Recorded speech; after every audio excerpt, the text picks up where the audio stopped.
Everybody, welcome to live pictures of an extremely wet and muddy Dendermonde in East Flanders in Grembergen in Dendermonde itself. We've already had the elite women's race just now. If you didn't watch it, you can go back and watch it again on Discovery Plus or stream it on Max. It was an absolute cracker.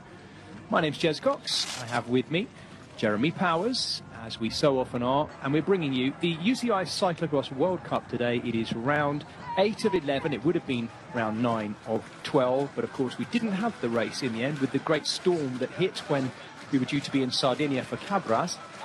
This is Dendermonde, the ambience cross, and I can tell you the ambience throughout the elite women's race was, well, great racing. We're also hoping to what did you learn from the reckon? Well, that it's proper cyclocross. I mean, it's quite some serious conditions, but with the harder parts in between, it's still possible to ride, and it's better than I expected, to be honest. So you like these conditions? I like it. I mean, it's so wet that the mud doesn't stick to the bike and to the wheels, which makes it a bit easier to ride and a bit less hard. The worst that can happen is that it dries out completely right now. That will make the course even 10 times harder, I think. Yes, of course. This is what I like. This is where I'm always dreaming of, mostly in September, October, November. We always have to wait long to get such circumstances, but today it's real racing in hell. It's real racing in hell, but it has been heavier in the past, isn't it? Yeah, that's true, but maybe it's not clear now how heavy the track is going to be, because there's only one category, the juniors, I think, which raced on it. So probably with the women racing on the track and we are racing in a few hours, the track will be even more hard, I think. Michael van Toornhout, what did you learn from the reckon? That it's muddy today, I guess. Yeah, very muddy, and but yeah, it's rideable, so yeah, it's better than you have a half lap to run. So yeah, it's okay for me. So you like it, or is it just okay? Yeah, it's okay. I like it. So yeah, it's not you have not to push the other riders for the position. So it's just riding your own pace, and then the result is follow. Michael van Toornhout there, who is the World Cup leader, and of course the current world #1 too. Let's hear from Wout van Aert though. We're just going to hear from him in just a moment. What did you learn from the reckon? Can you describe the circumstances? I think the organization did a good job. I mean, it's a super wet terrain, but still most of it is rideable, even in these conditions. So yeah, it will be a long hour of pushing, but yeah, because of the slow speed, it's not too technical. It will be just powerful. My name's Jez Cox. I have with me Jeremy Powers. JP, we've just seen a cracking elite women's race as well. And interesting to hear what Wout van Aert was saying there, though, about it being kind of a push rather than there being too much running. It's just a slog to get through the full hour of racing. We expect to see more of the same, I guess, in the elite men's race. Yeah, I think so. Thanks, Jez, and hello, everyone. Yeah, I do think that there is an element of just having to ride super hard, and the technical aspects are not as strong. No. Well, gridding has started, or is just starting right now. This is Jeroen Wesjura, who finds himself, where is he in the gridding? He is on the front row. Should have just seen Michael van Toornhout and Toornaerts going in there as well. Jeroen Wesjura, who was 4th yesterday at Hullicum, and of course the winner in Rudevorde in the other series, which is run by Flanders Classics, who run the World Cups. That is, of course, the Super Prestige. Next up, Mr. Consistent, Niels van der Putte in the double denim of Alpecin de Koning. He was, of course, the winner in Hulst, where he got his big breakthrough. First time winning a UCI World Cup race, and he's had a great season, Niels van der Putte.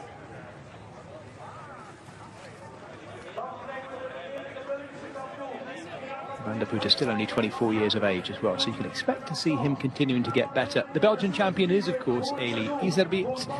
He was the winner in Baal on New Year's Day in the Grand Prix Sven Nys, and he was second yesterday to Wout van Aert. Crucially, he sailed close to the sun yesterday, hanging on to Wout van Aert in Hullicum, Spoiler alert, by the way, if you haven't seen the result from Colopin, but it's contextually important, so I'll give it to you here. He hung on brilliantly, actually, until making a couple of mistakes on the final lap yesterday. We might get a chance to see that a little bit later in the race. Our producers have said we might be showing it to you.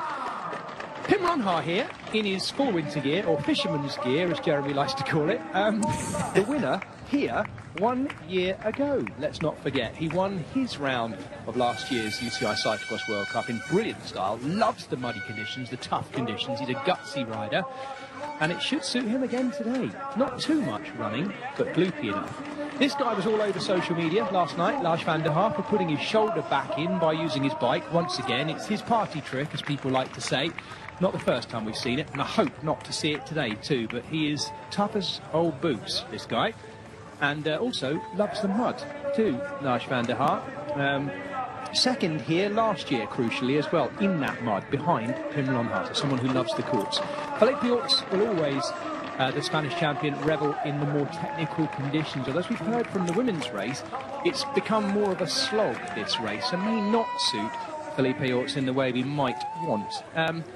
He's ninth in the World Cup standings. He's had a second and a third place in this year's World Cup. How far away are we from seeing a Spanish winner of a UCI World Cup round? If he keeps improving the way he is, Felipe Orts, at his age too, and he's the right side of 30, it could yet happen for sure. There's Ryan Camp on the second row, and there's Wout van Aert on the... where is he? What row is he on? I think... is he on the second or third row there, JP? I'm just trying to spot where he is. He's on the fourth row, sorry, Wout van Aert. He's on the fourth row. Now, that didn't seem to hinder him too much in Holocum yesterday. We started on, I think, the third row. He was sort of second by the time we went into the second corner. So don't worry too much about it. But Wout van Aert, three-time former Cyclo-Cross World Champion, is on the fourth row. There he is back there with the Red Bull helmet on. We will keep a very close eye on that, JP, won't we, on how he's working his way through. Getting a shot of Curtis White there, pal of mine there, here from Massachusetts, where I call home, and great to see him out there. Some of the comp edge riders there also tucked back in that third row right next to Wout van Aert. That'll definitely be a big moment for Dylan Zakrajcek there, who's the under-23 rider here from the U.S. But up front, Toons, one of the big riders, going to definitely be looking to make a impression here on this course, something that can really suit his skills. Jordan Washuda, who we saw coming right up there as well, Jez. And Lars van der Haar, who yesterday, a bit of bad luck there with his shoulder, but looking no worse for the wear as he comes right up here wearing number 2 on his sleeve. He has the Belgian champion, Marcel Mason, just behind him. There is another Mason, Cameron Mason, who is the British champion, of course, with the 7 and a 7. No 3 7s together, just the 1 7, but 3 7s on the... Yeah, you know what I'm saying. There he is on the second row, right in the middle. Talking of American riders, by the way, JP, a shame not to see Andrew Strohmeyer starting. I don't know what's happened to him, but he's not taken the start today. Another rider not taking the start, this is an important one for the front row, Laurens Sweeck, not here. We might come back to that in a little bit. Here we go, we're off.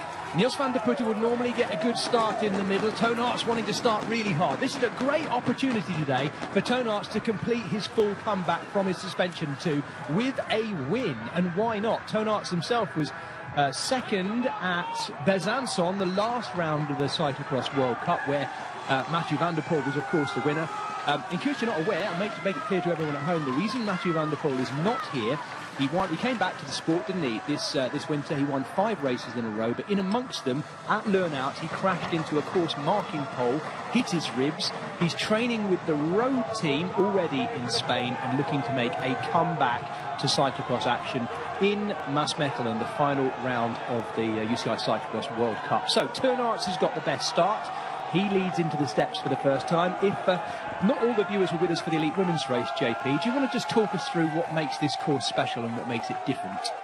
Well, I think, as you heard from Wout van Aert in the start there, it's very, very muddy, of course, and you can see it from all of the riders, and there's been a lot of precipitation here, although it does look, thankfully, like the rain has stopped coming down at this very second, but it's made this course very, very thick, very wet, and a lot of running and on and off the bike. There's just certain sections of this course that you're not going to be able to ride. You're going to see a lot of different, you see standing water here that the riders are riding through now. They come into an area of the course where there's some whoops. Those have been a run, especially for the women's race. Riders not able to ride some of the key features of this just because of the deterioration of the track. kind of come into this one, and then there's a downhill sand section that the riders have to come through. That's not really been causing a lot of problems. A lot of flat tires though in the women's race, so a lot of low tire pressures and a lot of areas where the riders really need to stay focused and stay light on their machines. But you see Van Aert there coming through. Not a lot of yesterday taking a very strong ride there in Hullehem, but not a lot of technique. I think he's lacking a little bit of time on the bike. A lot of foot down, a lot of on and off the bike. So today, with the lack of speed, I think Jez could really suit the power of Van Aert today, and let's see how he gets on. Well, at the moment, in the early stages, Todos is looking all about this and wanting to get well clear at the front and out of trouble, even if he's going to have other riders going with him. Going with him at the moment, Emil Verstringer off to his right, one of those two Köln-Corendon riders. I think Joran Weisura or Toon van der Bosch. I think it is Joran Weisura in third at the moment. And Lars van der Haar in fourth. No, it's not, sorry, it's Pim Ronhaar in fourth, a bit taller than Lars van der Haar. And we can see Wout van Aert in the yellow there, running his way through on the inside to move up into that top 10. Emil Verstringer in second, Weisura there as well. And, well, absolute carnage on the first lap. Some riders losing footing through there as well. This has really cut up and got even more gloopy across the course of the women's race. It was interesting as well to hear, who was it mentioning in the pre-race interviews there? Thibaut Nace, wasn't it, Jeremy, saying he doesn't want it to dry out anymore. If it dries out anymore, it'll get too gloopy. At the moment, it's wet and sort of spraying, isn't it? Does that make sense to you, that thought of it not wanting to dry out anymore? Absolutely, yeah. I mean, as a rider, you want it to kind of you want it to stay nice and thin. It makes the pedaling action a lot higher cadence. When you start to get those lower cadence, 40, 50, even when you're in your lightest gear, you just have to push a big gear, and it stresses the riders' backs. It really changes the type of rider that it suits.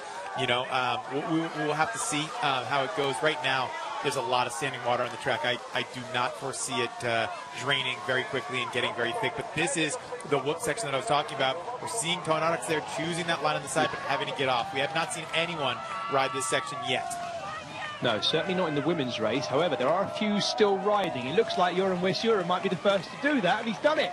Joran Weisura, the first rider I've seen ride that, all the way across the washboard section. I think is that Loris Rouillet who's just done it as well there, the Heisemat rider. I just looked to see who that is. Not that we'll see any numbers again from now on, but there we go. There's a couple of the boys in green up there, the German team. And Todos continues to lead. And now, by the looks of it, Pim Ronhaar coming underneath him. Last year's winner in those slightly changed colours now, the blue and green of the Valois Glowy Lions with their new sponsor on there. Still riding on the Trek bikes, but no longer with the Trek name in the team official team name. That's our downhill sand chute, which has become very muddy down the middle. What does sand mixed with mud give you, Jeremy? I don't know what we call that. It's a change of property, surely. It can't be as difficult to ride, I'd have thought, isn't it? Once you've got mud running down the middle of it. A slurry, if you will. There we go. Yeah, I mean, a chain buster, a brake pad ruiner, as we see there. Ryan Camp on the right-hand side of your screen, having a great ride the other day, coming back into some good form here after a tough first half of the season. Ryan Camp back up in the front. Thibaut Nace there as well. Now we're seeing Wout van Aert make his way up. Michael Van Toren out there coming across. And we see a lot of Jurgen Kuipers there. But Pim Ronhaar, after taking a W last year here, had a lot of health problems, but coming back to the front, this is awesome to see from Pim Ronhaar. I'm really happy to see him riding so strongly and so motivated here at the end of a very, very difficult block of racing. 3 weeks these riders have been going kind of, I wouldn't say back-to-back, but with very, very intermittent breaks. It's awesome to see Ronhaar here out on a course that really suits his strengths, having such a great first lap. Yeah, I mean, what confidence he'll have even from a year ago when he won on this course too. There's Thibaut Nace, the European champion, going through as well. A little bit off the pace at the moment. I was wondering what Eli Iserbyt we would see today. We saw a brilliant Eli Iserbyt yesterday where he pushed Wout van Aert all the way in the closing stages in Hullegem. At the moment, he's outside the top 10, Iserbyt, and Van Turenhout also working his way back into the pits for the first time, Jeremy, by the looks of it, and most riders opting for a change. Look at that mechanic there running with the machine. That's almost as impressive as the riders. Grabs. No, Camp is down. Yep. Ryan Camp down right in the middle and going back to get his bike. That is costing him big time as we see Kevin Kuhn and others coming past him. Felipe Orts pushing past him. Another bike down there too. It is absolute carnage in these pits, as you might expect, while the course is still excuse me, while the field is still so packed together as well. Ryan Camp shaking his head and going out on that gorgeous gold Colnago. Where was the problem? Oh, yeah, I see. One of the other mechanics, it was just too many. Yeah, you see Thibaut, like, that shouldn't have happened. You know, yeah, and Van Aert there. What are we doing, guys? You know, is this just too many people in the pits at the same time? That's the carnage we were talking about. It's very, very chaotic in there. You got to have a really good team around you, but yeah, there's nothing.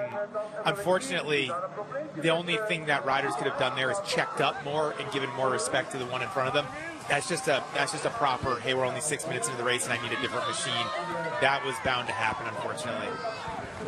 Yes, it shouldn't be as bad as that from now on, as things get a little bit more spread out, and this course will do its damage, that's for sure. It has a hill on this course which is taken on from every different angle as well, and gradually the ups and downs there start to open up the gaps as well, and these kind of more tacky, sucky, long sections here as well to start to sort out the field. The field at the moment sorted out as such. Pim Ronhaar, last year's winner, the Dutchman leading from the Belgian, Toons, who is looking to complete his comeback to the sport with a big win.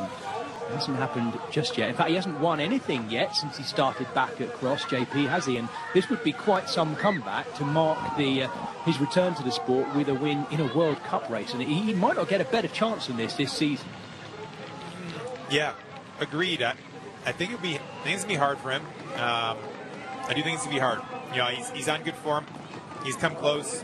I don't know that he needs a win to complete the comeback. Of course, that would be every rider's dream, but I think with the big dog in the field today, Wout van Aert, with the form that he's got, and with the progression that we know he can make from race to race, it's going to be hard for just about anybody to hang on. This is a course that he's, on his best, really, really done well on. I have to say, on paper, he's the favorite for me. I think Toons, you know, matched Mathieu van der Poel when they were in France, the World Cup round down there. And I think he's on good form, but I think he's going to have his hands full today with a handful of riders. Someone like Niels van der Putte can do some real damage on this course. We see Ronhaar is really, really strong. We'll see what happens as this race develops, but he does look very strong today. Great start by the former under-23 European champion Emil Verstringer there in third in the white helmet, green and white kit in the middle alongside Wout van Aert, who's used the last couple of curves to move up a few places too. He is now up into that top 5 or 6. Thibaut Nace just chasing behind him as well. The current European champion, going down that drop into that thick, gloopy mud. It's really deep there now, JP, isn't it? Yeah, a great shot. I think you get a really sense of what this is like. You know, I was saying before in the women's race, you know, you're a rider, you're sitting in your camper, in your tent, and you can just see the rain falling. You know, mentally what you need to prepare for. You've got a really hard day. You heard it from Wout van Aert in the pre-race interview. You know, you've got a lot to think about. It's going to be a really hard hour of racing. You hear the fans; they're out there for the Belgian. Man, this is the big champ. Everywhere you go in Belgium, Wout van Aert is there, and he has a lot of pressure. But he can take it, Jess. Wout van Aert can take this pressure, but they're all there, and they're yelling so loudly. And as a rider, you feel that. You feel them there. You feel all of this, but you know the hardship that's going to go. You see glasses are flying, bikes are flying, carnage in the pits. You need a very strong team around you to be able to capitalize on a day like this. But all these riders know the fight that they're in for today, and it's a hard race. Wow, look at it.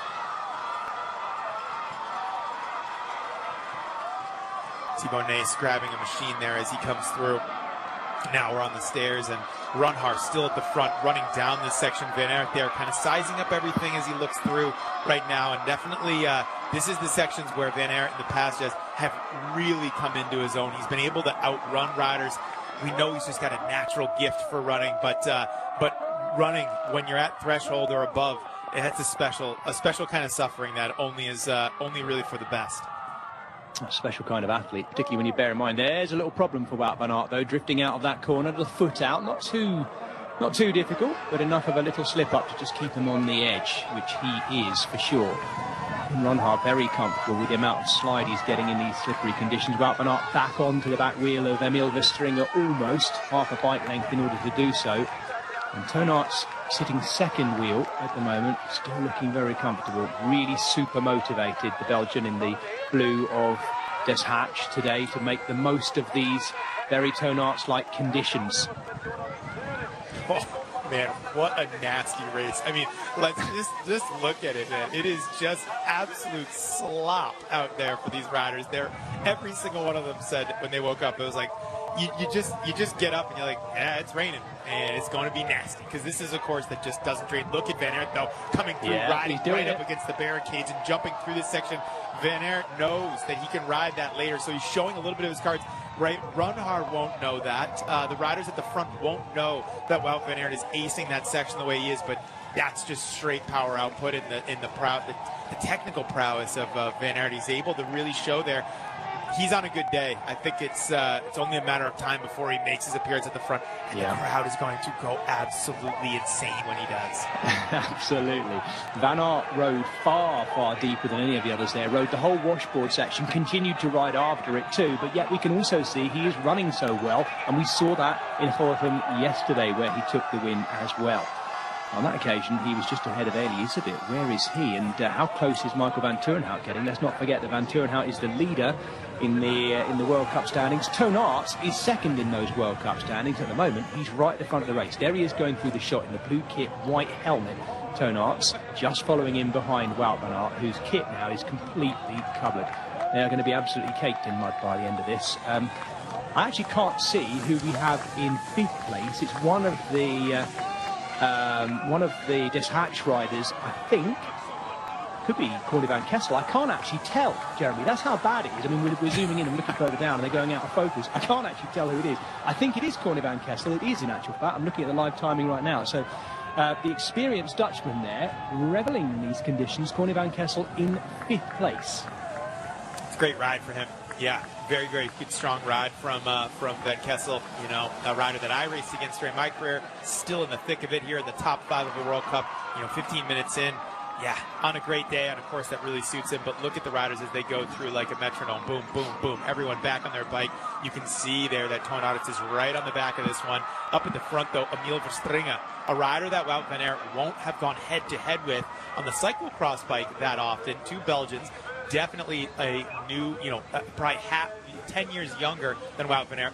But watch now as they come into the pits. This is going to be a little bit less chaotic, but watch. Here, Verstringen is going to be the first one to ditch his machine. Van Aert's going to get a bike. Last time it was up.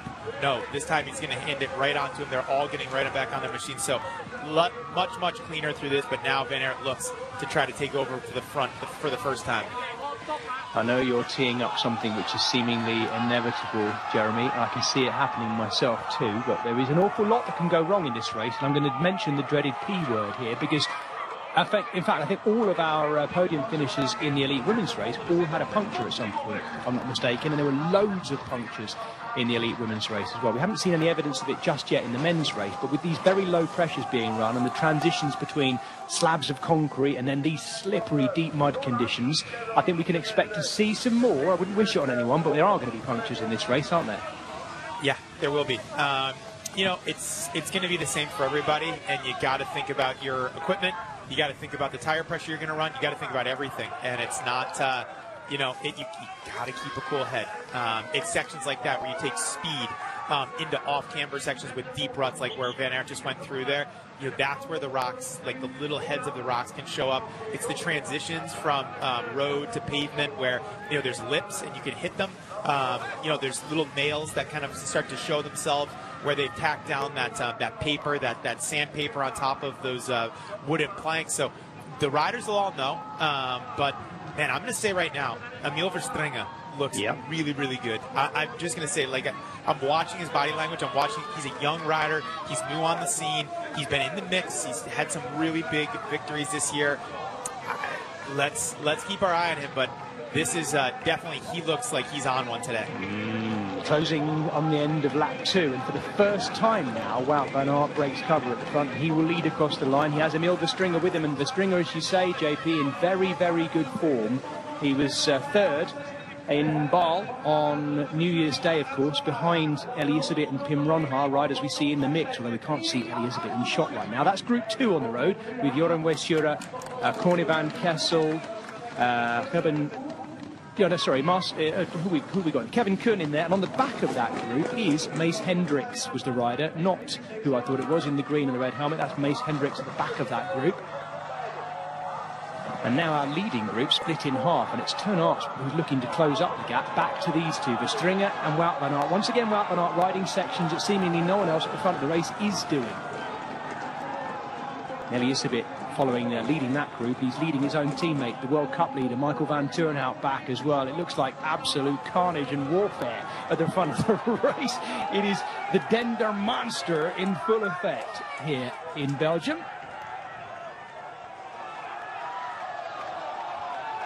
Apologies for stealing your Dendermonde from you, JP, just before our Eurosport viewers.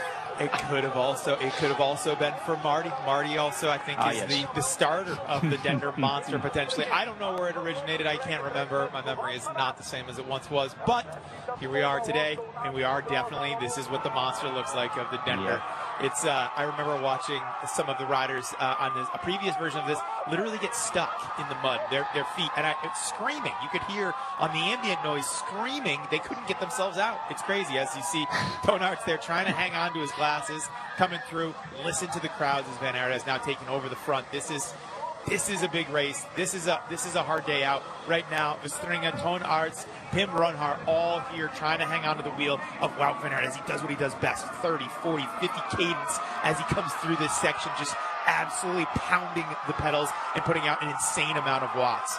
Yes, and notably, JP, if Wout van Aert doesn't go in there when you're trying to hang on to him, you don't go in either, and none of them did in that leading group either. I'm presuming if Wout van Aert had gone in, then it's a decision of, do I try and press on without him, or do we go in too and make the most of this opportunity? But tellingly, there, no one going into the pits. Oh, man, the fans are freaking out.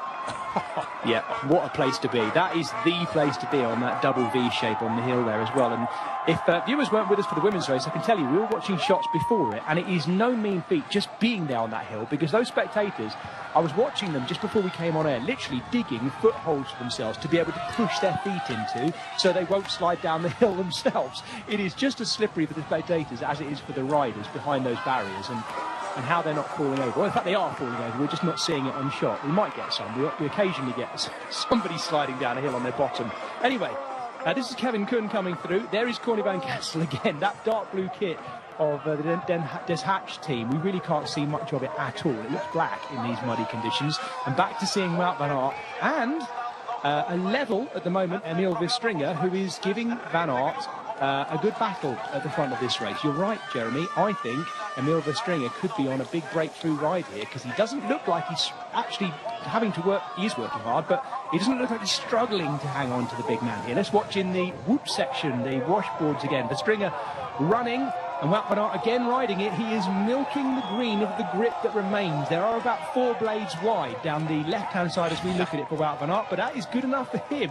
He's done it again. Look at the shot here. Verstringer running after him. Hey, come back!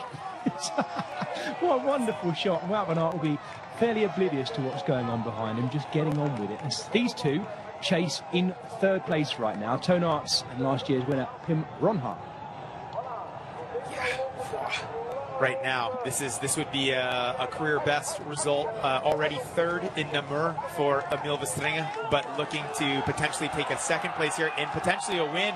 But right now, he's got to deal with the big dog, the king of Belgium, basically. Wout van Aert, as far as riding a bike goes, Wout van Aert is the king in Belgium. Everything right now is on this one for Wout van Aert as he looks to take his first World Cup of the year. Welcome back. Our Eurosport viewers have been on a short break. While you're on that break, Jeremy Powers was describing this man, Wout van Aert, as the king of Belgium, the king of Belgian cyclocross, no less. And he's being chased by young Emil Verstringer, who loves to revel in the tough conditions. Not only was he 3rd at Namur this season, but he won his European title there. So those tough, muddy, technical and tricky conditions like we get at Namur, and certainly like we get here in Dendermonde, absolutely suiting Verstringer, who now goes, if I'm not mistaken from seeing that shot, over the top of Wout van Aert, and he's trying to lead again himself. He's not afraid to no, sorry, he is still sitting in 2nd place. I thought we'd seen Verstringer come through. In all these muddy conditions, I'm struggling to see exactly who we're looking at in the wide shots. This, no doubt, is Thibaut Nys, and he is currently riding in 11th place, so outside the top 10, despite how buoyant he sounded. It's not a bad place to be, but he's going to want to improve on that, because he sounded pretty buoyant in his pre-race interview, didn't he, Jeremy? It sounded like he was quite up for this. I think he is up for it. It's just a very, very challenging course, and it really, really pushes you. I think as a rider, you know, you're out there, the wind and the mud and the slop is in your face. This is a hard rider's cross today. You know, this is not for the faint of heart. Not saying that Thibaut Nys or any of these riders are, but you really got to dig into a place that you very rarely have to go, especially at the end of a very long period of racing. You know, this has been 3 weeks of pretty much consistently on racing, a lot of travel, a lot of kits, a lot of bike changes, lots and lots of travel. You know, this is the cyclocross circus, right? You're just running around doing the whole circuit. Yeah, I think even for a rider that thinks potentially, you know, sometimes your body has a different objective on the day, and maybe that's what Thibaut Nys is feeling today. Well, Wout van Aert is now starting to streak away with this. We're seeing shots of him by himself, and if you've only just tuned in, these might have been the shots you're expecting to see. He took his first win yesterday in Gullicum. We've got a fair old way to go yet, because we're still on lap 3 of 8, so I won't start the big build-up just yet, but even Emil Verstringer has a sense to look round behind to see where Toon Aerts and Pim Ronhaar are, because it would be Operation Podium at this point, unless something goes wrong for Wout van Aert out front. This is only his third cyclocross race of the season. It's only his third competitive bicycle race back since crashing out of the Vuelta. And what a tough road season he has had, Wout van Aert. He'll be hoping, I'm sure, that the what would we call it, concise, tightly contained cyclocross program that he and his Visma Lease bike team have laid out from this winter is enough to not only give him a few wins and dare I say it, plenty of appearance money as well in these big races, but also set him up nicely for a much better classics campaign. Fans of the road side of our great sport won't need me reminding them, but I will tell you, he started brilliantly last year. He won Kuurne-Brussels-Kuurne. He was third at E3, and then he had that big crash into Aastorp-Vlaanderen. Kept him out for 2 months, came back, and then it all happened again at the Vuelta with another big crash that's taken him a long time to come back from. We, and I'm sure all of you, because he's so popular, wish Wout van Aert well for the upcoming road season, but we will focus on his programme right now, because I'll say it again, I mentioned it to Helen yesterday when we were covering Gullicum, Jeremy. He's not due to be riding World Championships, Wout van Aert. What are your thoughts on that, watching him now? He's got a fair way to go in this race just yet, but you know, what if he goes to what's supposed to be his final race of the year at Maasmechelen, wins it by a mile, including beating Mathieu van der Poel there? What happens in that instance, Jeremy? Because come on, everyone's going to be crowing for him to go to Worlds, isn't he? They would, but I don't think so. I think Van Aert knows he has put everything on the victories on the road as being the kind of kryptonite that he has not yet been able to achieve. You know, with Tour of Flanders, Paris-Roubaix. I think he said, like just yesterday, I think in his post-race interview, saying, you know, that is my goal. My only goal is to win one of these races, coming first. So, and he's good enough to do it. And there's so few riders that are. You know, I remember back in the day when I was with Niels Albert, him saying, you know, with Wout van Aert, because he was his advisor during that period, if you can win some stages of the Tour de France, you know, you have to do that. And I think that these riders look at it as like, there's so few riders, Jez, that can actually legitimately line up at Tour of Flanders or Paris-Roubaix and think, I can win this race if I have the right things go my way. And he's one of them. So he needs to focus. Absolutely. Seemingly destined to win those big races. Shout out to our Eurosport colleague Ian Field, by the way, who's got in touch to say that Nys has punctured. And that was a few minutes ago now. Well, sorry, it was a while ago. It was about 10 minutes ago. Thanks, Fieldy. He'd spotted that Nys had punctured as well. So good to have our correspondents out there. I know we've got Marty McDonald, as Jeremy mentioned during the women's race, on the ground out there. Our commentary colleague here at Eurosport as well. He's been feeding some information back to JP as well. I hope he's wrapped up warm, Marty. Well, not so much warm, but dry, because it is warming up a little bit, but it's very muddy. Ronhaar there with his hand up, probably similar to what we were hearing from our good friend Ian Field. You know, the hand up meaning I need a bike. So he's, again, we saw this happen. The laps are long enough. The teams are going to be watching the broadcast. They're going to be getting some information fed to them. I think for whatever reason there, Ronhaar, you know, might be a flat tire, might be something else, but he's yelling, I need something, as we see problems here for one of the Powell Cells and Goal riders. Yeah, and we're going to see this, I think, constantly throughout the rest of the race as this mud gloops up a bit. I don't know, does it look like it's getting any thicker? I mean, obviously we're looking at a part of the course there where there's big puddles standing. I haven't seen too many shots of very obvious rain falling, and the wind is up a bit too. You can see it with the flags in the background, and that wind will start to dry out this course a little bit. That might be a bit tackier than it was before, that mud. Maybe, or am I just wishing for that? I mean, I think, like you said, with the wind, I do think it's possible. I don't think that we're going to see as much. I mean, the riders are also going through it. There's standing water. You know, you'd be splitting hairs, I think.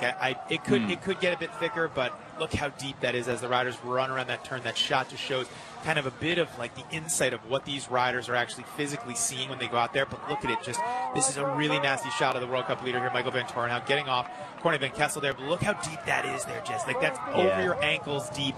They've got to go along that ridge. They've got to jump back on their machines and then kind of navigate down that into some really thick ruts.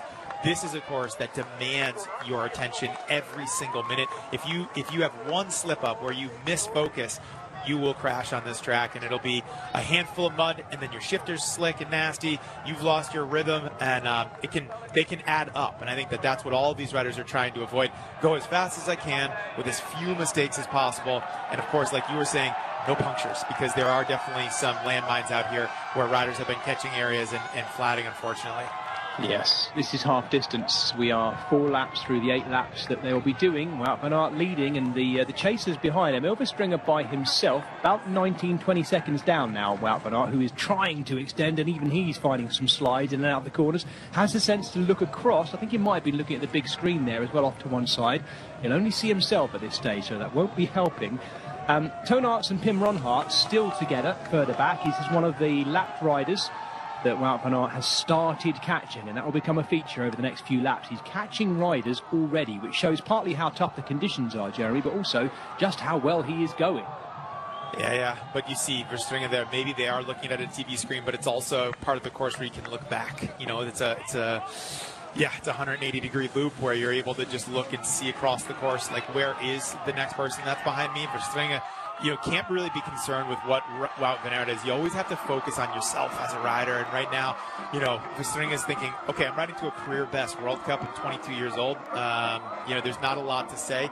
Okay, it would have been great to beat Wout van Aert, but you know, one of the greatest riders of his generation, a generational talent. You know, he's right now. Verstringer's just got to focus on his race, and he's having a great one. So he's doing everything that he can, and he's got a very sizable gap over Toon Aerts and Pim Ronhart. So this is a huge ride from Verstringer, even though Wout van Aert is doing damage off the front right now.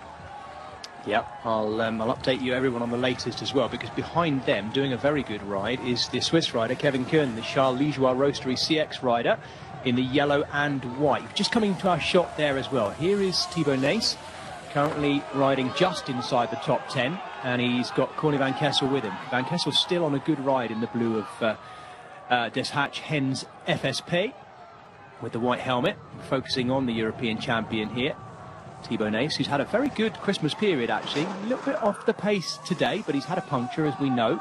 We'll see how deep he can work his way back into this field as well. That corner there seemed to have got a little bit trickier as well. It's quite a fast descent down into it. Back onto the concrete slabs again for Wout van Aert, who is absolutely covered. We're looking onto the steps now as well. This bridge has got higher, I believe, in recent years, Jeremy, too. I think it's got an extra bit added to the top of it. Jürgen Mettepenningen, who's the course sort of director, was proud of how much bigger the bridge has got. I think it's probably the height. I think the bridge actually might be higher than the hill. We'll make them work for it. Some great rides happening here in the top 10 as we see them coming through. Michael Vantoren out getting a fresh new red machine there, that Ridley bike. But Kevin Kuhn there came through in 5th. Jorn Washuda there in 6th. Mies Hendricks in 7th, the Dutch rider. Michael Vantoren out, and then Thibaut Nys and Corny Van Kessel all in that top 10. Felipe Orts right there in 11th with Michael Boros, the Czech champion, right behind him. And then Ryan Kamp in 13th. So very, very good rides for a lot of these guys right there in that 5th through 10th, 13th spot. It's good to see, because a lot of these riders, someone like Kevin Kuhn, solid, but this is a great ride for him. Mies Hendricks, huge day out. So these are definitely going to be rides that give them a lot of momentum and a lot of excitement for the rest of the remaining weeks that are in their cross seasons. Yeah, of course we have so many fans from different countries around the world watching this, as we see Wout van Aert going through to conclude this fourth lap. So he's on to lap 5 now as well.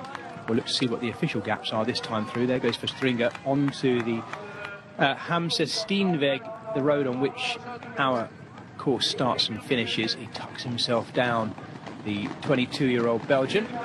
And there's the chase at the moment for third place. Is Toon Aert starting to drift ahead of Pim Ronhaar? It does look that way. Toon Aert was really, in fact, of all the pre-race interviews, he seemed to be the most buoyant, the one who was most looking forward to this, I thought, Jeremy. Hence why I was keeping a close eye on him early in the race. Could still finish on the podium by the looks of it, but they're all going to be chasing this guy who needs a... Well, maybe he can afford to have a few problems on the run. In the latest timing gap he has over Emil Verstringen, 31 seconds. So not enormous, but growing, and that's the crucial thing. Yeah, definitely growing. I think right now Ronhaar, started super strong. I think he's in a good position to continue to stay consistent. His lap times have been, pretty consistent. 7:52, 7:48, 7:57, 8:09 on that last one. But everyone except for Van Aert getting a little bit slower on their subsequent laps. So yeah, we will see what the story is for Ronhaar if he's able to keep up.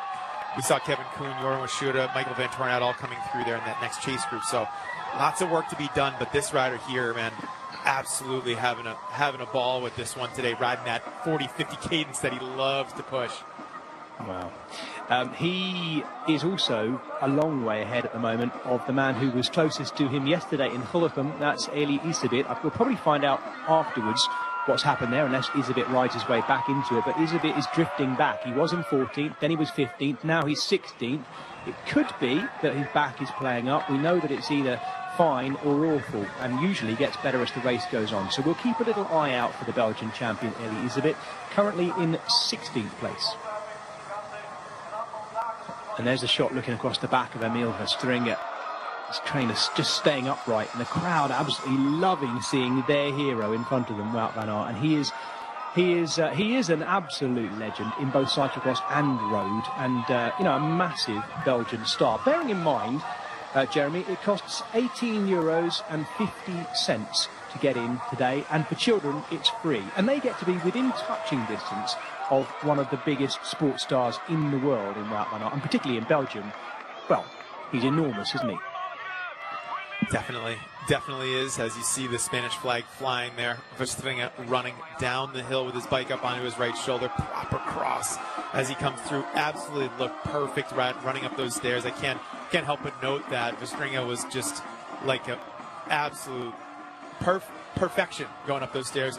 Toon Aert also definitely has honed his craft, but looking like he's doing everything that he can right now to just hang on to this third spot. I don't think we're going to see Toon Aert coming back, as we hear a small band going here at this very much World Championship style vibe here in Belgium, a proper cross. So yeah.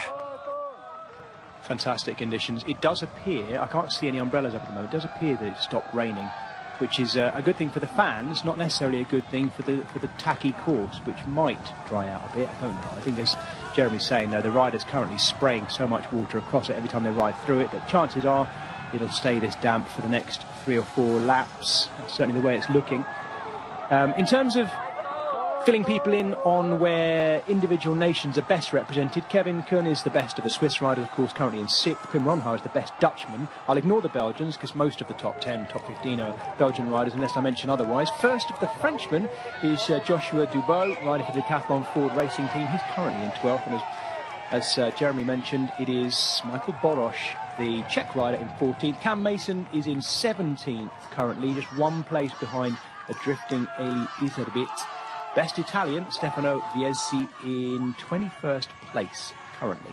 Best American, by the way, JP, Curtis White, currently 29th. Yeah, this is a good course for Curtis. He will continue on here. And as we see the riders just really struggling with this, that's Verstringen here. You can barely tell the color of his jersey. I can only tell by his tall lankiness as he runs through this on this downhill sand section, which probably in a different race with different conditions, Jez, would have been a real challenge to ride downhill. But with all the precipitation and with all the riders taking that middle line, you know, it's really clear that it's not the feature that they had thought it would be. As we see the World Cup leader there, Michael Van Turnhout, hopping back on his machine, an absolute pure mud fest as they go through here. But definitely the top riders have figured out how to get through this. But man, as a cross urge, as this is just the hardest of hard as it gets, is so much a complete crossers track.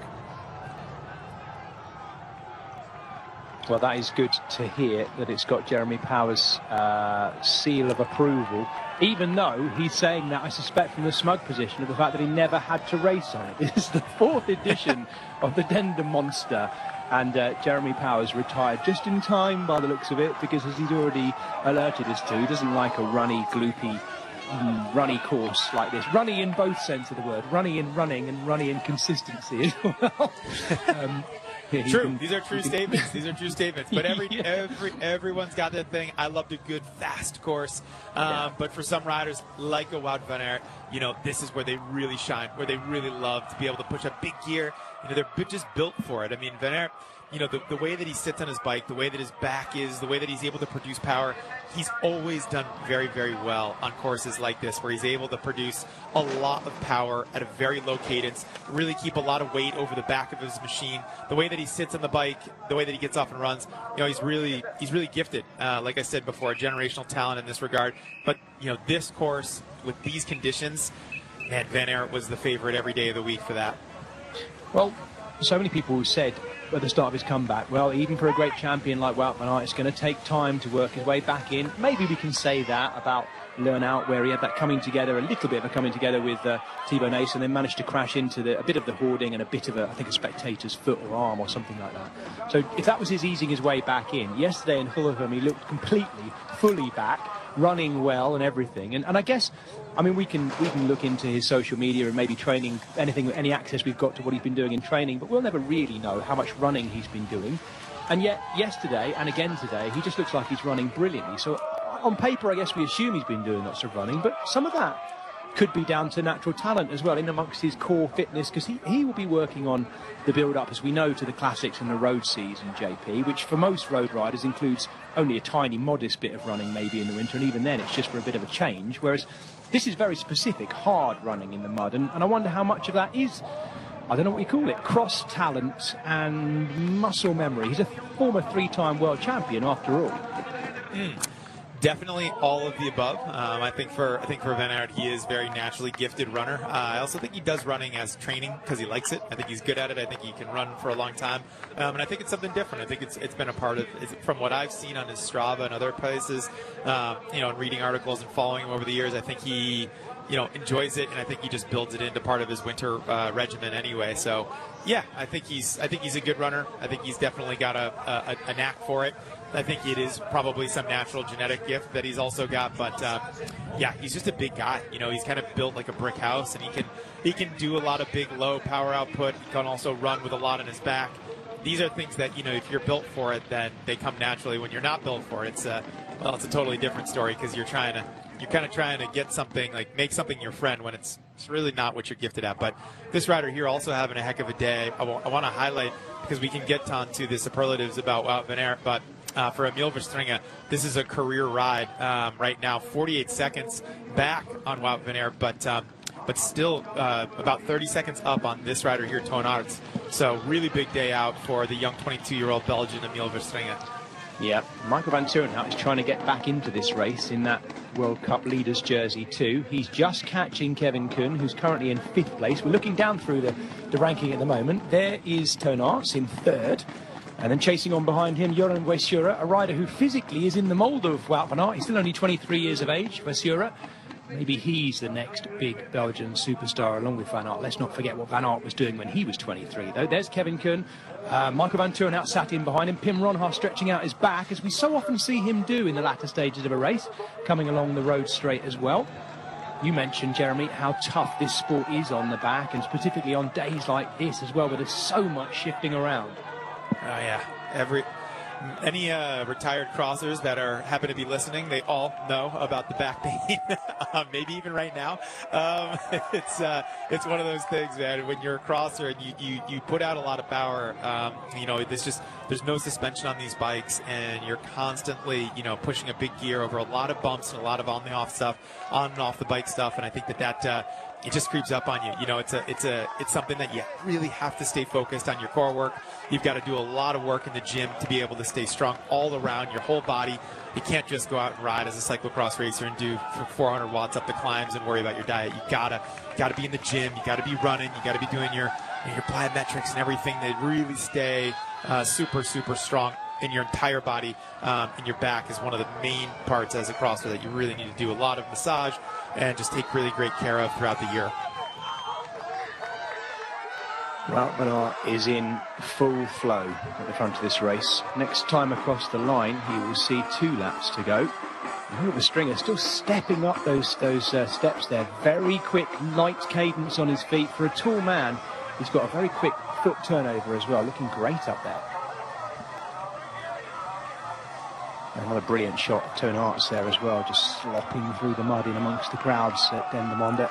The rain, the cold weather, the deep mud certainly has not put off a crowd who've been used to seeing so much top-level cyclocross over the last 3 weeks as well. We've had 4 big weekends if we go all the way back to the middle weekend in December of Herentals and Namur, and then the double Cyclo-Cross World Cup weekend of Horst and Zonhover. We have had so much racing over the Christmas period, as we always do, and the coverage here at the Home of Cycling on Eurosport, Discovery Plus and on Max, I think has been absolutely brilliant. And you're going to have the fans who are watching this all around the world are going to go fully muddy cold turkey over the next week or so, Jeremy, aren't they? When they suddenly get up on a Monday, Tuesday morning, hang on a minute, you mean there's nothing more until next weekend? The riders won't be thinking that. The riders will not be thinking that. No, they won't. They won't for sure. They need that. They need that. But I think the fans might be. And it is one of the things I love most about this. And one of the things I love most about cyclocross, totally different to our road coverage, where it's different riders coming in at different times of the season, different little things playing out. This is a season-long soap opera with much the same actors, and what we change is, I guess, the impetus of what's going on around them, the course, the conditions and what have you, but it's the same actors in this soap opera week in, week out. And I think for the die-hard fans who are there throughout the whole season for every race, that is what makes it so fascinating, because you get to see the minute differences between the leading riders in the different conditions as well. And the same for us watching it and waffling about it, I guess, on television, Jeremy. Definitely, yeah. Van Aert really focused here as he comes through, mouth partially open, looking across the course to check out where is his closest competitor, how's he trending. The fans, like I said, for Van Aert, they're really pushing him on. You know, he's going to be really pushed on, just have so much adoration around the course. Like when you're a rider that's in second place, you can hear where Wout van Aert is by the hollering of the crowd and how loud they are. So you know where is Wout van Aert on this track. For anyone that's chasing him, they can kind of hear where the crowd is, and they can just assume, like, okay, that's where he is now, because the fans just look at them and they're just so ecstatic, just punching the sky over the sidelines, just cheering for the big Belgian champ. Yeah, absolutely. 30 years of age now as well, Wout van Aert, and he now has almost, very nearly, a minute of lead over Emil Verstringer, getting towards that, and I think it will go that way as the race continues, and he continues this persistent push towards and through these final 2 laps. It's easy to forget just how much Wout van Aert achieved in his early career as well, and quite often getting the better of Mathieu van der Poel as well, winning the World Cup itself overall 3 times, 5 times the Belgian national champion, Wout van Aert. Never won a European title though, JP, which I found surprising. He won an under-23 European title way back in 2014, and that's the first proper mistake. It won't be a great problem, but he's wiped out, and for the first time we've seen Wout van Aert lying on his side. A little kick of adrenaline, maybe. Kind of a silly crash, because he's been getting off and running that section quite a bit already, and I bet you he'll change his tactic next lap. But like I talked about, that's going to be a handful of mud, which is going to make the bars harder. Let's just watch here. He just got into this rut, and it just kind of carried him in the wrong way. You can see he thought it was there, and he's been riding that section where we had seen even second and third place getting off and running that entire section for the most part. I think next lap we'll see Van Aert perhaps say, you know what, I'm not even going to try for that. It's not that he's going to be more muddy, because I don't think that that's possible. No. But like you said, a shot of adrenaline and a bit of frustration there, because it was luckily not a fast-paced crash, just mainly like a slide out, which is, you know. Yeah. My son would think that was cool. My son would think that was cool. No, he's been down. We know he's been down, right? But is it just me, or is Wout van Aert the muddiest of everyone on course? It must be something to do with what he's spraying up. And we look at Cam Mason here. Yeah, he's muddy, but Wout van Aert... Actually, I take it back. Cam Mason's absolutely capable. Oh, here comes Elizabeth as well. Right, where is he up into now? Cam Mason is currently in 12th. Isabeth 13th. And just behind him, that's Josh Dubois of the Decathlon team in their new kit with the Van Rysel over the shoulders. And here goes Wout van Aert across the line again, through just over 3/4 of an hour of racing. And that's lap 6 complete, so they have 2 laps to go now. He has 2 laps to go, and they all do as well. And Verstringer, still the impetus there, does not look like he's easing up at all. In fact, he is fighting the bike at every opportunity that we see him as well. He's riding so well. He has, well, he himself has about 40 seconds of lead over Toon Aerts and Jeroen Weisura as well. So looking relatively... say it carefully, comfortable in second place, Emil Verstringer. An all-Belgian top 5, that won't be a great surprise. No, Kevin Kuhn was hanging in. Kevin Kuhn was hanging in there in around 4th, 5th spot. But no, it's all Belgians now. And Runhar's down to 6th. Thibaut Nace, though, making some real moves and having some great laps there, coming back from seemingly potentially a mechanical flat tire. So Thibaut Nace making his way up to 7th place. That's good to see, because I know, like you said, Jez, he was looking forward to this one, but unfortunately he must have had some bad luck as he was going through. This is the first UCI World Cup of this calendar year, the last one in the series, as we watch Verstringer coming across the line. Now, yeah, over a minute down, 1 minute and 10, let's call it, down on Wout van Aert. But the last World Cup round was in Besançon in France, of course. And Toon Aerts on that occasion, we're looking at him now, Toon Aerts on that occasion was 2nd, Niels van der Putte 3rd. I don't even know where van der Putte is, but I have to look for him in the timing, by the way, JP, but I haven't seen him mentioned at all. Hopefully he's still running, van der Putte. And of course it was Mathieu van der Poel who was the winner on that occasion. Well, we're going to see the other big name of cyclocross, arguably one of the big 3, depending on whether you call it 3, maybe 4. Wout van Aert looking very good for the win today, and Toon Aerts currently looking to get onto the podium, but he's going to have a battle on his hands with Weisura, who can be a canny operator over the last couple of laps. And here comes, eyeing them up, Michael van Turenhout, thinking no doubt not just about the result, but also about World Cup leaders' points as well, to keep that jersey. Yeah, definitely going to be a show of consistency for Michael van Turenhout, and I think if that's the name of the game today, although, of course, here, kind of at their home World Cup, definitely the Powell Sauces gang would have liked to have had a podium, either on the women's or the men's side. It doesn't look like that's going to be realistic today for them. But for Michael van Turenhout, he's riding in 5th place, which I think as the World Cup overall leader, you know, you want to stay consistent, and he's definitely doing that today. You know, he's taken some big wins here already in the World Cup. And he stayed very consistent, which is what you need to do to be able to take an overall in a World Series like this. Conor van Kessel still riding in 10th place, the Dutchman, the Des Hatchhens FSP rider. And we're looking down on his teammate Toon Aerts though at the moment, who is just forcing the pedals round through that deep loopy mud. And Jeroen Weisura is riding away from him right now. Another good ride, another very good ride by Jeroen Weisura, who has still yet to hit the form of consistency, I think, as you look across the course of the season, Jeremy. Some of these big races, including World Cups, will go by, we don't even mention him, but when we do mention him, he's always right up there as well, Weisura. So, encouraging signs for the youngster. Definitely taking that big win in Ruddervoorde at the Super Prestige. That was really fun to be able to commentate and to watch, but here, watch Van Aert as he comes through this section. Just enough power to be able to get through. No, having to put a foot down, but classic Van Aert with the hang, or with the spit just hanging off that lip. That's what he does. He's so focused, and he just, he's just going all out, giving 110%, putting on a big show for the fans. He doesn't care, does he? He is all about winning, performing. And these two getting a little bit closer together. Good to see Jeroen Weisura, though, just pressing on ahead of Toon Aerts. And Michael van Turenhout, is he getting closer? He's still there. He's about, what, 5 or 6 steps behind, getting shouted at in his ear as well as he comes up, wearing the long shorts, almost half tights, effectively, right down to the knee to keep a bit of warmth in there. And noticeably, actually, not too many riders today wearing the longs on the legs, Jeremy, maybe indicating it's not quite as cold as yesterday.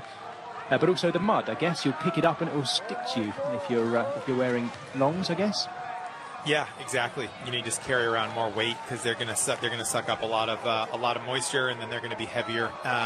They will insulate a little bit, but a lot of these riders use like heat cream, which has like almost like a Vaseline, texture to it, and then it kind of beats the water off and gives you a bit of warmth in your legs. So the riders won't be so concerned on their legs. It's not the hardest thing. Some riders, they always wear leg warmers or thin ones, and that's fine. But yeah, none of the riders up front. One thing that's interesting about, I just wanted to correct myself because I had said that Michael Van Torenhout, that their team would have liked to have been on the podium.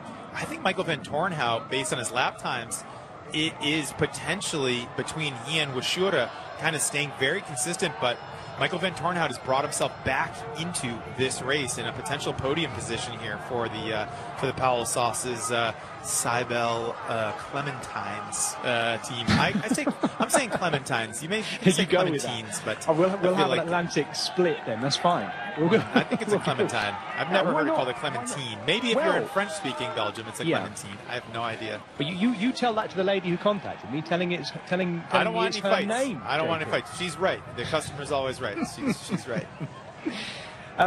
Listen, I meant to ask you this question. I haven't had a chance yet. Another bit of correspondence I had last night, and I'll deal with this now while we watch Vestringa looking across the course again.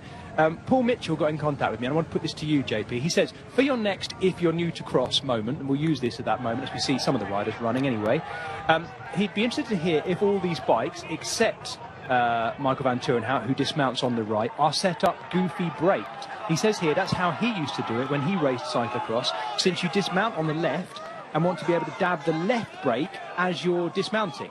Have you got any thoughts on that? I'm just curious to which way around most of the crossers would have their brakes wired up. Well, I know they're not wired up anyway. Cabled up. I think it's about consistency. As we see the riders go around this turn into that big old hole there. So I never changed anything based on if it was a road bike or a cross bike for any one reason or another. It's just like, right is rear and then the front is on my left. That was how I always rode it. But, I remember starting work at GCN and getting on one of, I believe it was like Simon Richardson's bike. And I remember grabbing the right brake, thinking that it was the rear, and that was a pleasant surprise. As we see, big crashes there. I think that's Thibaut Nace down in the middle. How has he crashed there? Big problem for the European champion. We might get a chance to see it again, but there must be. You were mentioning about there being these potential potholes and divots in the middle of puddles. That was in a puddle for Thibaut Nace. Yeah, let's see it, JP. Let's take a look. Yeah, let's take a look here. Just kind of coming off this section, we saw a bit of a slide out here, frustration, pushing the bike. Yeah, and then now let's see when he comes through here. Yeah, just weight over the front tire in a hole. And that was a rut there. That's exactly what I was talking about. This was during the women's race.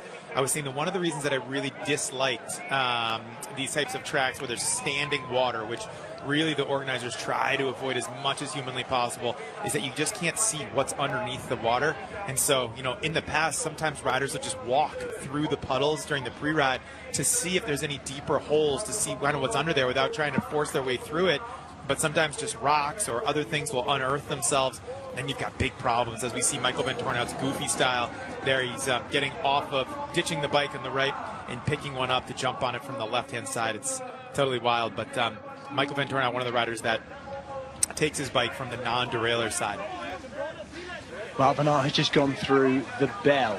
We wait, of course, to see Emil Vestringa come through. How much more time will he have drifted, or will he have managed to bring any back, maybe? And what's going to happen in amongst the final battles for the podium behind? Göran Weshura looking good for that podium. This is the battle for 4th and 5th here. Michael Van Torenhout and Toon Aerts. And Van Torenhout now leading Aerts, and maybe he's going to continue on that charge and see if he can get any closer to Weshura. Last time we saw Weshura was about 18 seconds ahead of these two, but definitely Michael Van Torenhout just working his way gradually through this field and through this race as well. In the red helmet, he leads Toon Aerts, who led this race, of course, on the first lap, while we were gradually waiting and watching Wout van Aert in the yellow, as it was then anyway, working his way through. Yeah, who wins the battle between these two, do you think, watching their body language, JP? I do think that Michael van Toornhout is just making a much more solid progression, but it's this rider that flew the coop. Just last lap, only 10 minutes ago, Washura was still here in the mix, but Michael van Toornhout was looking like it was possible. There was only a 5 or so second gap, but now Washura has kind of flown the coop right behind his teammate here, Emil Verstringa. So these two riders definitely from the same area, from the same age. So one Washura, 23. Emil Verstringa, 22 years old, both riding for the Crelan Corridon team. And Washura has had 2 podium finishes at the World Cup level already in Zonhoven this year with a 3rd place, and then last year in Val di Sole on the snow, also a 3rd spot. So he's looking to equal his best ever finish, whereas Verstringa is looking to put one up on the blocks as his best ever World Cup finish. So these 2 young riders of this new generation starting to take it to these older riders right behind you, as you see here, Michael van Toornhout and Toon Aerts, both of them from the last generation. Really, it's kind of a changing of things happening here in the cross, and you really start to see it, especially when you look at World Cup podiums. You're starting to see these 21, 22, 23-year-olds, Jez, starting to show up in the elite ranks, and that's a real turning point for the sport. Yeah, absolutely, and there are plenty of them too. It's the same on the women's side as well, with the likes of Schreiber, Vash and others as well coming through. It is great to see. Oh, little slip there for Joran Washura, just a bit of rear wheel slide, not coming off. Good save. Very good save, you're right, and this is where riders will be getting tired and just willing for the finish line to come. This is the battle between, dear me, I can't actually see who we're looking at here. Oh, it's Van Toornhout. Of course it is. It's Van Toornhout and Toon Aerts together. Absolutely caked it as well. You can't really see the World Cup leaders jersey, but Michael van Toornhout, don't forget, went into this. Let's not forget, it's crucial for this battle because the 2nd place rider is Toon Aerts in the World Cup standings. There's 40 points for a win. We'd have to do a little bit of a maths on this, but that can't just be purely down to chance. Well, maybe it is. Maybe it's just the way things are, that those 2 are together. And Michael van Toornhout is wearing that leader's jersey that Toon Aerts would quite gladly take over from him. So there will be a battle, not just for placings, but also a bit of sliding. Is that the power of Wout van Aert? He's laying it down through somewhere like that. Let's watch him into that here. My goodness, even he is now getting tired, JP, as he goes through the washboard.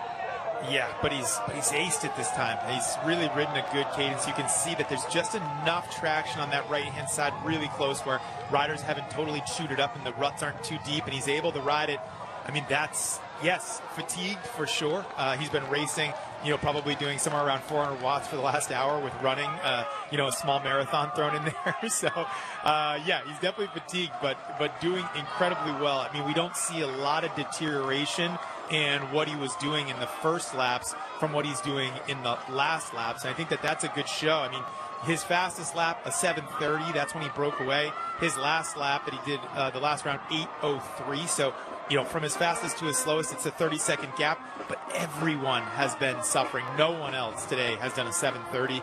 Only Wout van Aert has been able to accomplish that during his 3rd lap, which is, man, that's an absolute scorcher. Absolutely. He is flying on this final lap and not easing up at all. And he wouldn't either. Anyone who knows the way he races, the thought of doing that doesn't even occur to him. But we have seen him on the deck on the last lap as well, so he'll need to be careful over these closing stages to bring this one home. He has a sensitive look across the course just to check no one's closing up on him in a way that he assumes they aren't, because Emil Verstringa was 1 minute and 15 seconds down on him.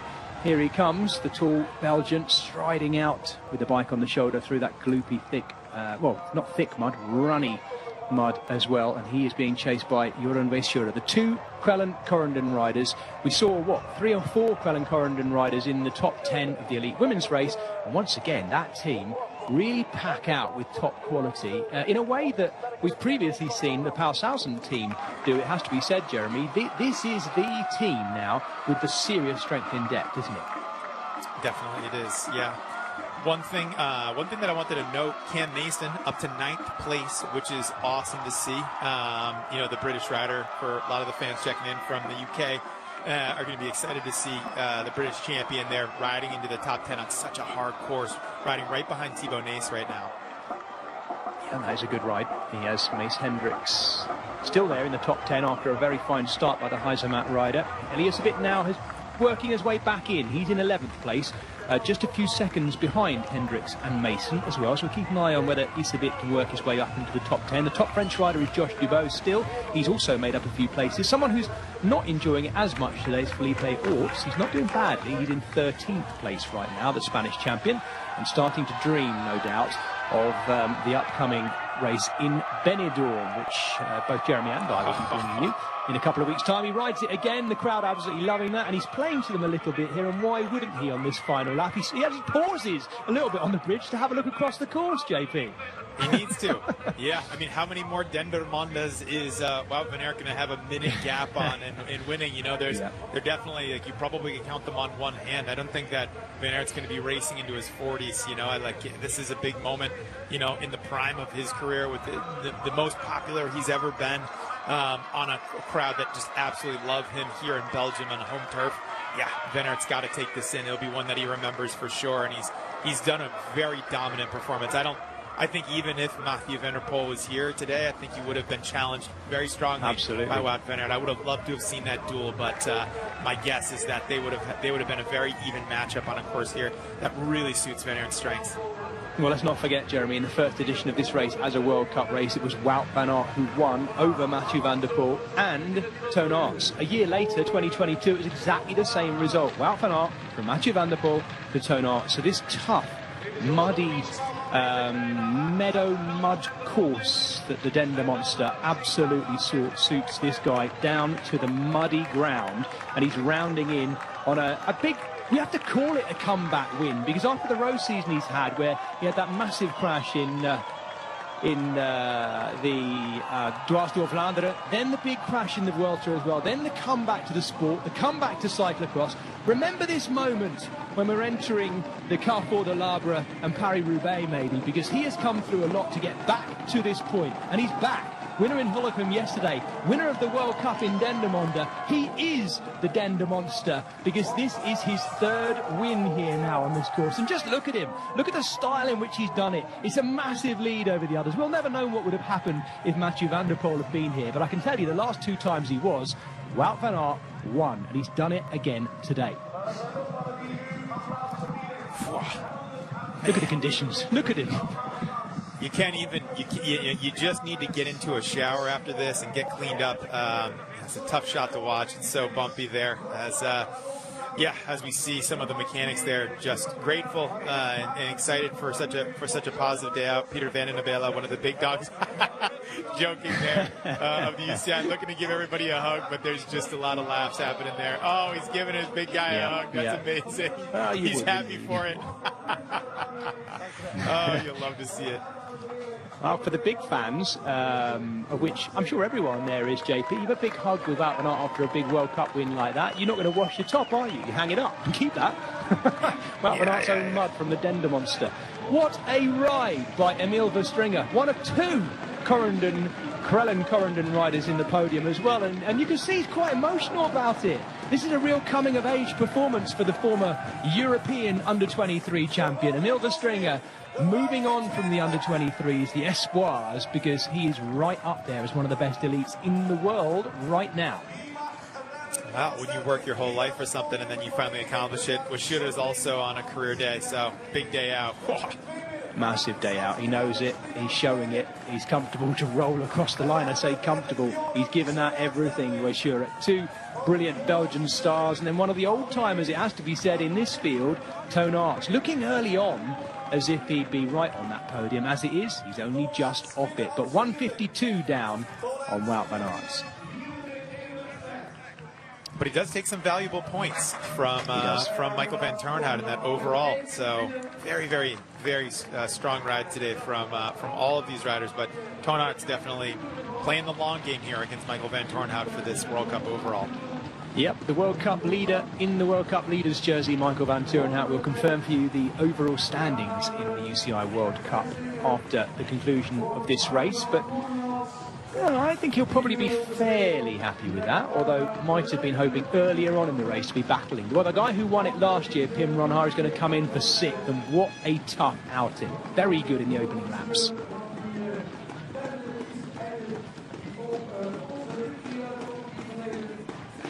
And this is Kevin Kuhn coming in, the former Swiss champion.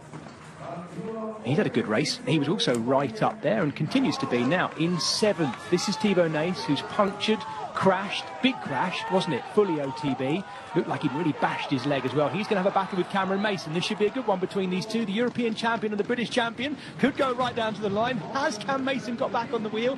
I don't know if he's got much left to give, because Thibaut Nace is a great sprinter. Great ride by Cam Mason as well. Nace in 8th, Mason in 9th.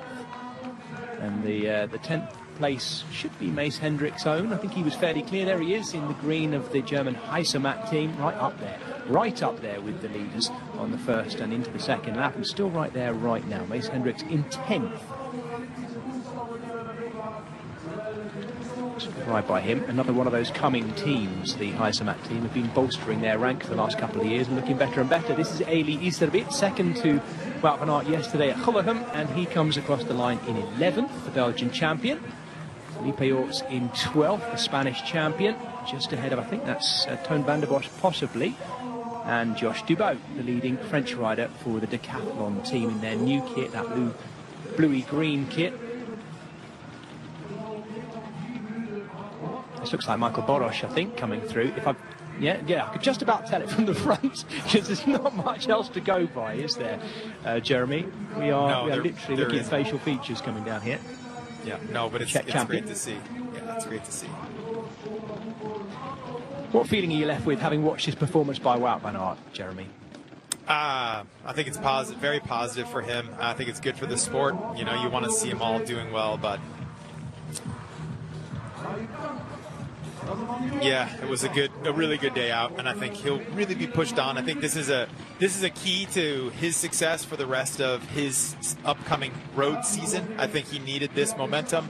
I also think that when two riders are kind of running separate programs, someone like him and Mathieu van der Poel, eventually they clash, right? They still have a very serious rivalry. I don't think that they'll ever deny that. And you know, that's on the cross bike, that's on the road bike. Let's wait to see, but for Van Aert, I think this was a warning shot for everything that's to come. His form is definitely back. Oh, there you go. That's the top 10 for you, as confirmed so far. Wout van Aert taking his World Cup comeback win by 1 minute and 20 seconds over two brilliant youngsters, Emil Verstringen and Joran Weisura, 3 of the top 5 Belgians in the top 5 places. Toon Aerts close to the podium, but not quite close enough. Michael van Turenhout, the World Cup leader, in 5th. Well, Wout van Aert's next slated outing should be at Benidorm, where Jeremy Powers and I will both be back on commentary again, bringing you that next round of the World Cup. You said before, I want to have fun. I guess you did. yeah, a lot. No, these are the cyclocross races you remember. So while doing it, sometimes you question why, but yeah, it's so difficult to stay concentrated and to pull it off. So great fun. Your second win in a row this weekend. How important is that for you? Well, it means a lot to me. That's for sure. Yeah. To be honest, I'm ahead of the schedule I had in my mind. So yeah, it's a real confidence boost to keep working further towards the road season. Wout van Aert, proficiat met een tweede overwinning op rij. Ik denk dat je nu toch blij bent dat je geen ribblessure hebt opgelopen. Second win in a row for you. Ik ben al genoeg geblesseerd geweest. Zit je op schema? Als je dit ziet en als je dit kan, 2 overwinningen op rij? Ja, denk ik wel. Are you on schedule? He says yes, of course I am. He's already said, we heard that he feels like he's ahead of schedule. Programma toegevoegd om te kijken waar ik zat. En dat blijkt goed te zijn, daar kan ik niks anders van maken natuurlijk. Yeah, I needed to put this race on my calendar to see where I'm at, and I'm very happy. Dit soort inspanningen die je straks nodig gaat hebben in Parijs-Roubaix en in de Ronde van Vlaanderen helpen. Do you need those kind of efforts ahead of Ronde van Vlaanderen, Tour of Flanders, fysiologisch wel natuurlijk, maar het soort parcours vandaag is natuurlijk iets dat echt enorm ver van. I mean, physiologically, yes, he says. Ja, zoals gisteren of Loenhout, wat ook nog Cyclo-Cross is something very different from the road racing. Ja, dan is dat nog een betere prikkel, maar ja, je hebt ook, zoals je al terecht aan, al de factor plezier en ja, dit zijn de dagen waar ik vroeger crosser voor wou worden. Je hebt veel mensen veel plezier bezorgd. Een geluidskolf waar je de hele tijd doorrijdt. Pak je dat mee? He says these are the days that I lived for when I was a crosser. Ja, op zo'n dag als vandaag toch zoveel mensen buiten zien komen en ja, voelen dat ik nog zoveel supporters The heb. crowd were really amazing. So many people out cheering us on. Iedereen bedanken die me vandaag heeft aangemoedigd. Geen vraag nu naar Spanje, waar And he says it makes me very happy. I want to thank everybody for coming out today. Morgen nog een dagje rust en dinsdag inderdaad naar Spanje voor de volgende ploegstart. Ja, zal opnieuw deugd doen om een betere... Tomorrow I'm resting and then Tuesday I'm going to Spain on training camp. Well, here's being the better weather in Spain. His skin will be in excellent condition because that mud, I'm sure, is extremely good for the skin. I'm not sure I've ever seen someone interview with quite so much mud on their face than that. We see it all, JP, don't we? But that is right up there. Yeah. I could hear you laughing in the background. It's like, no, don't bother wiping it, leave it. Oh. Let's have a look at the highlights, shall we? There was Wout van Aert starting on, what, the third or fourth row? Great start down the middle for Toon Aerts, who was absolutely set about the early part of this race. Here he is, Toon Aerts, leading, and we were, of course, looking back down the field. Pim Ronhaar getting a great start, last year's winner too. We were all the time looking for the yellow jersey of Bisma Lisebright. There he was back there, Wout van Aert. Meanwhile, out front, Pim Ronhaar, last year's winner, looking to try and do it again, making the most of these conditions as things just settled down behind. It was carnage in the opening pitting section as well. We'll see a little bit of that now, and gradually some of the big players as well are showing they weren't quite on it. One of them, Eli Iserbit there, and it will be some of the last we saw of him until the finish line. We started to see the bubbling up of some very talented youngsters. Emil Verstringer, leader amongst them, and stringing out the leading group as well and putting pressure on everyone except Wout van Aert. But he was able to stay with them too.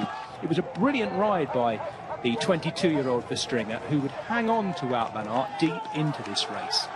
Gradually, though, across the many ups and downs of the hill here at Dendermonde, we would start to see Wout van Aert stretching out his lead. Pim Ronhaar and Toon Aerts behind were in a battle for the final podium space, and it became obvious that this guy, Emil Verstringer, was actually quite happy to hang on to second place and doing well in doing so. But meanwhile out front, Wout van Aert was looking smooth until this point, where he had a wipeout coming across the bridge. No great problem though for the former three-time world champion. Behind, Jeroen Weschura had replaced to be Toon Aerts' compatriot back there at the final podium place, looking up for grabs between them if they could make it work. Toon Aerts was looking really good in exactly his kind of conditions, but so was Jeroen Weschura, again reminding us of how much talent he has in the gloopy, muddy power conditions. Wout van Aert was managing to ride the washboard almost, but not quite every time, and the final time he did exactly that, much to the adoration of the crowd. He is back, and back with 2 wins in a row. People will start calling for him to ride this year's World Championship, I have no doubt about that, but he's dreaming of Roubaix, he's dreaming of Flanders, and this is how he's chosen to set it up. A brilliant second place for Emil Verstringer, who seemed shocked at the performance, and Jeroen Weschura, illustrative of just how hard the Dendermonde had bitten. It was a nasty, muddy monster. Wout van Aert was left looking for a hug. What a great race. What a fantastic outing. If you didn't watch the Elite Women's race earlier, please go back and watch it, because it was just as good. 2 brilliant races here in the UCI Cyclo-Cross World Cup in Dendermonde. And they've enjoyed it down there, JP, as well, I suspect. That's the way to do it. They're out in full force, man. They're loving every minute of this one. Oh, man. It's awesome. Look at them. It's been a long 3 weeks. Maybe some of that beer is on its way to the pit crews as well. They've had their work cut out these last few weeks. We take our hats off to them, JP. We should say that, shouldn't we? The hard-working pit crews who get no thanks need to get some thanks from us. Yeah, definitely going to be doing it. These are the standings right now. You can see Toon Aerts very, very close to Michael Van Toorn in the overall here.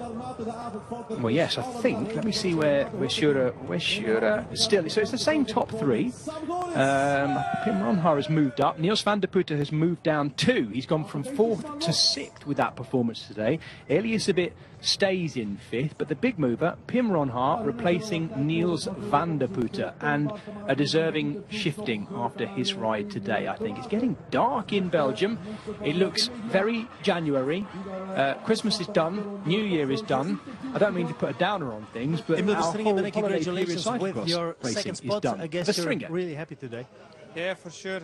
It's a hard race, and I knew I had to find a good pace, and the pace was high enough to finish second today. What does this mean when we look 1 week ahead to the Nationals? Oh, for sure it's nice to finish on the podium just 1 week before, but next week is a complete different race, so yeah, we will see. Emil Verstringel, trots ben je op deze tweede plaats? Ja, heel trots.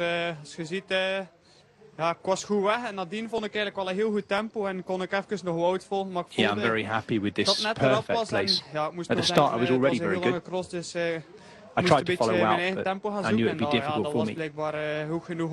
I just had to find my own pace in the end. Had je dat verwacht op dit loodzware parcours, dat het zo goed ging gaan bij jou? Goh, natuurlijk is dat iets dat ik wel graag doe, zo nu echt in tempo rijden. I knew I liked this course and these conditions. Ik had op voorhand niet verwacht. Nee, het is altijd where you hold effectively one pace. De tweede dag, maar, but I didn't expect the second place, of course. Had je dit nog nodig met het oog op volgende week, op dat Belgisch kampioenschap, nog eens extra diep gaan? Goh, and next week the Belgian Championships. Geweest, maar ja, toont wel en het is leuk om te voelen dat het wel kan. Dat is hetgene dat kwam. I went really deep the past races. Dat vooral, dankjewel. And he's just saying he needs a little bit of a break before those Belgian Championships. They will be the big one. It's always the Belgian Men's Championships, which is a biggie, and of course the Dutch Women's Championships. National Championship weekend next weekend. And then the following weekend we are straight back into UCI Cyclo-Cross World Cup action with the Benidorm World Cup from Spain, where, as I say, Jeremy Powers and I will be back on commentary to bring you that one. Just waiting to see our podium. I suspect the podium might take a little bit longer today, JP, because they're going to take some cleaning up, those riders, aren't they? I mean, they're kind of, I would just jet wash them down. I've got as muddy as that before and just been lightly jet washed down. It's a lot easier. But then they're putting on fresh kit too. Yeah, well, it just depends. You know, there's a lot of different ones. If there's water available, sometimes they just get a pail with some sponges in it and just clean their faces off, and then yeah, they just put clothes over, some wet clothes, because it's going to be quick. If there's control, you know, you got to do your doping controls and all of these different things. So it always depends. You really looked forward to this Mudfest. I guess you're happy with the third spot. Yeah, I'm really happy with my third place. In the beginning, it was a bit. I was searching for a good feeling after already 2 hard days, but after half race, I find my good feeling, and then I could go for third place. So I'm really happy. Joram Miseur, je keek zo hard uit naar deze wedstrijd. Je was eigenlijk de enige bij de startinterviews die er naar uitkeek. Heb je je geamuseerd vandaag in de modder van Dendermonde? Goh, ik heb mij enorm geamuseerd. In het begin dacht ik, de benen voelen toch wel wat zwaar aan. Maar ja, een keer rond halfweg kon ik echt wel een goede ritme vinden. En begon ik ook in de loopstroken goed tempo 30 minutes, I got into a good rhythm. En dan zag ik om een keer tonaards opduiken. En in the running section, that felt very good. Erop en erover te gaan en een kloofje te slaan. En once I was with Tonaards, I knew it was going to be a battle for the podium with him. But yeah, really happy with this third place. Waar dat ik voor ben begin crossen, als ik 8 jaar oud was of 12 jaar oud was. En ja, zo mogen er voor mij meer zijn. Wat maakt het zo leuk in die modder rondrijden? Want veel mensen zouden daar hun neus voor ophalen en jij kijkt er naar uit en je geniet ervan. Ja, het is... Je zou het episch kunnen noemen. Dat is waar. I really enjoy these kind of races. He says. That's the reason why I do this as a job. En bezig blijven so much, en ja, op een duur begon de modder zo diep te worden en dat je een keer een slipper maakt of een keer uitglijdt. Very happy in the mud, denk ik. Ja, ik doe het enorm But we do all make mistakes. Welke verwachtingen trek je naar het Belgisch kampioenschap? Want de goede benen die zijn this is something I want to do every day. Ja, inderdaad. Doorheen het weekend echt wel een goed gevoel good legs left for the championships. Ben denk ik goed door de kerstperiode gekomen. Yeah. This weekend I've had a good feeling. Yesterday too. Misschien dat we volgende week gaan meemaken. Ik denk dat in Zolder but this is very different to Houston Zolder. Iets meer tactisch zal moeten gereden worden. Maar ik kijk er naar uit. Ik heb een goed gevoel. En denk this is a very slow race. The Houston Zolder, of course, he's saying could be very tactical. Dus ja, we zien wel en kijken naar uit naar volgende week. Nog een keer. And with Emil Verstringel, Laurens Sweek, it will be difficult to win. That'll be a cracker next weekend. Fans dispersing and getting the last frites and beer in, by the looks of it. We have the podium ceremony to come But what a cracking day of racing, Jeremy. I've really enjoyed sharing it with you. We've had some brilliant moments as well, some very funny moments too, and some, well, full-on crossy, thick mud. Look at that poor dog. As it goes, you know, that's par for the course, as it would say. Par for the cross. Yeah, there you go. Absolutely. Right, this will be our podium presentation. It's taken, as I say, longer than usual, so thank you, those of you watching this on television around the world, for bearing with us, because as you can imagine, there's a fair bit of cleaning up of the riders to do before we get them up there, and of course, as Jeremy's mentioned, the normal doping controls we get after all of these races, as you'd expect. A podium presentation, as you can hear, imminent. I wonder how different these conditions will be to those that we see in Benidorm, JP. It might be quite different, well, we'll see. You never know, stranger things have happened. Agreed. It will definitely not be muddy like this in Benidorm. No. The riders will be down there. It's a well-timed event, you know, really fast, bumpy, rocky, something different, but yeah, you know, cross has to evolve. It can't always be this, but this is a proper cross. I mean, we got the Euro techno bumping right now. We got the Belgian, the big beast. Wow, Van Aert winning. All things are good in Belgium. Everyone sleeps well tonight, knowing that Wout van Aert is the king of Dendermonde still. Absolutely. Just to give the American perspective, by the way, I mentioned Curtis White earlier. He was 26th in the end as the leading American rider. I'll give my side as well. The best British rider, as we know, was Cameron Mason in 9th. Not that I'm trying to pit the Americans against the Brits. I would never do that, JP, but I'll just pick out some other nations in here as well. Best Italian in the end was Stefano Viesi in 20th. Fine ride by him. Good rides by the Swiss riders. Kevin Kuhn was in 7th. And last summer was in 18th. What other nations can I pick out in there? Best of the Hungarians was Sombor Sakats in 30th place. Best German, I think, was Marcel Mason. I saw him up there, but I'll come back to that one as I try and find where he was. Looking back through the results, you can see all these results yourselves, of course. Folks, you can find them on the UCI website, but you can also find them where I tend to find these things. I have no connection to them, but they do a very good job at cyclocross24.com. And if there's any fans that haven't yet found cyclocross24.com, I will recommend it as just someone who uses it quite regularly. It's quite a useful resource, JP.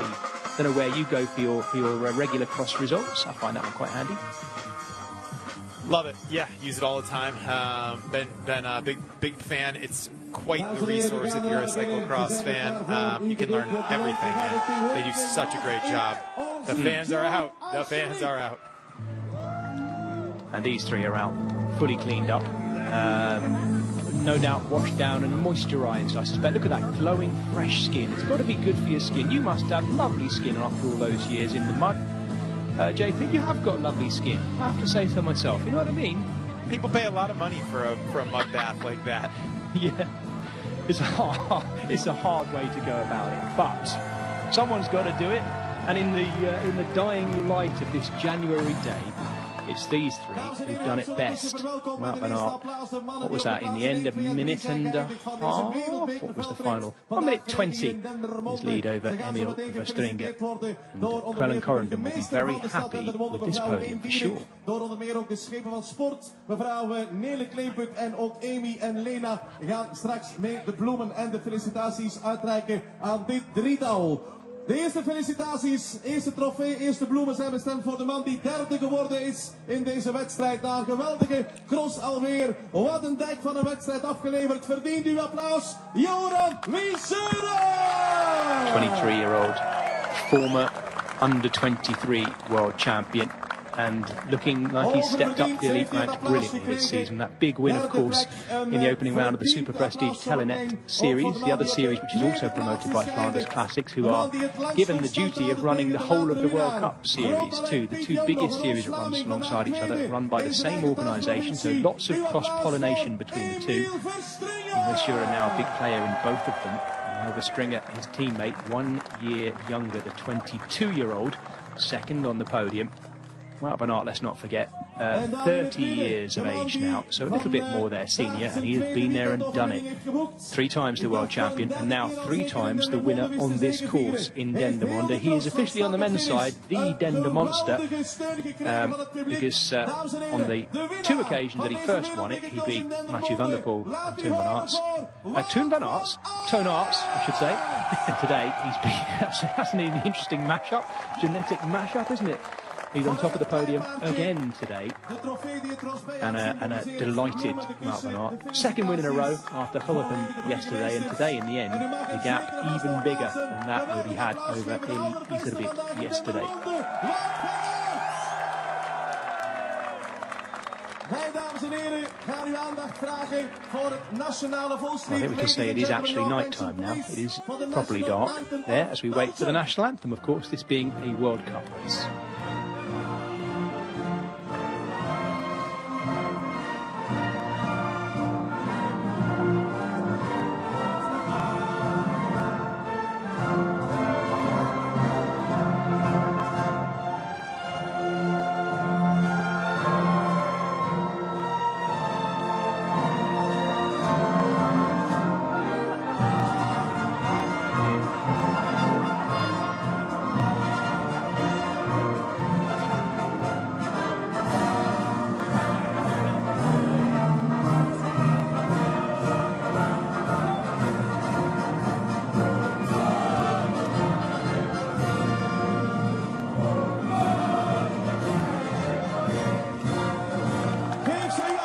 Are we in Belgium? Enjoying that? You're always sure I was really enjoying that as well. Well, Wout van Aert won't be riding nationals in Belgium next week. He's a 5-time former Belgian national champion anyway. Next race he'll be back for, as far as we know, is Benidorm, where Jeremy Powers and I will be back watching the form of Wout van Aert. Jeremy, thank you for your company all day today. Elite women and elite men. It's been great, hasn't it? Right back at you, Jez. Thank you for the day. And